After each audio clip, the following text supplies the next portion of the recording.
I should have a daughter, instead of mom, she's going to call me Pointy. Because that way she knows that no matter what happens, at least she can find her way to me. And I'm going to paint the solar systems on the backs of her hands, so that way she has to know the entire universe before she can say, oh, I know that like the back of my hand. Right now, there's a kid finishing parents' evening in a heated discussion with his mother, saying, why does he have to have study subjects he will never ever use in his life? And she will look at him, blank-eyed, stiffle aside, think for a second, and then lie.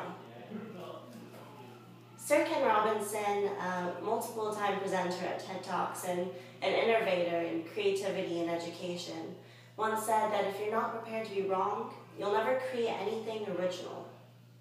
However, in the worldview presented by both our educational system and our society in general, children are taught to fear failure.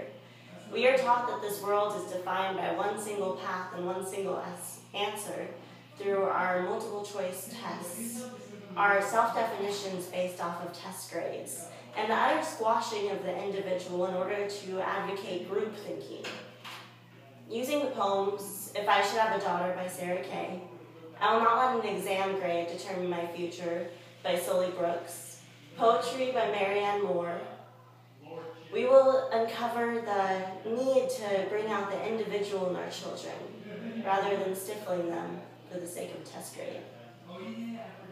She won't lie because she has just spent the last 1 hour convincing her stern-faced teacher that she would ensure her child studies more at home. No.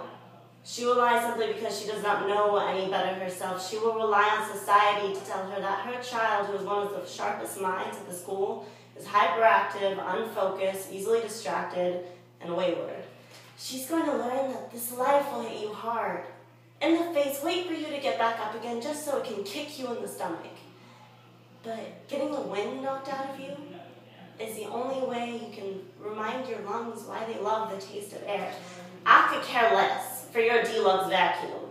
Suck your own luck, you no-good Hoover, that's what. No count number, indentured mumbler, black shoe stumbler, beer belly bumbler, that's what. And I know, you know I know, and I could care less. Your ailments into amens, your angst into anger, that's what. I too dislike it that things are more important beyond all this fiddle. Reading it, however, with a perfect contempt for it, one discovers in it after all a place for the genuine hands that can grasp, eyes that can dilate, hair that can rise.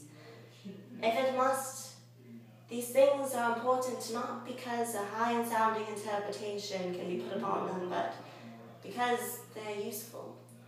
Because no matter how wide you stretch your fingertips, your hands will always be too small to catch all the pain you want to heal. Believe me, I've tried. But I know she will anyway, so instead, I'll always keep a supply of chocolate and rain boots nearby, because there's no heartache that chocolate can't fix. Okay, there's a few heartaches that chocolate can't fix, but that's what the rain boots are for, because rain will wash away everything if you let it. All these phenomena are important. One must make a distinction, however. When dragged into prominence by half-poets, the result is not poetry. Nor till the poets among us can be literalists of the imagination, above insolence and triviality, and can present for inspection imaginary gardens with real toads in them. Shall we have it? There'll be days like this, my mama said, when you open your hands to catch and wind up with only blisters and bruises, when you step out of the phone booth and try to fly, and the very people you want to save are the ones standing on your cape. And when they finally hand you heartache, when they slip war and hatred under your door and hand you street corner handouts of cynicism and defeat, you tell them, you can't let society tell you who you are, because this is the same society that tells you abortion is wrong, but then looks down on teenage parents, the same society that sells products to promote natural hair, looks, and smooth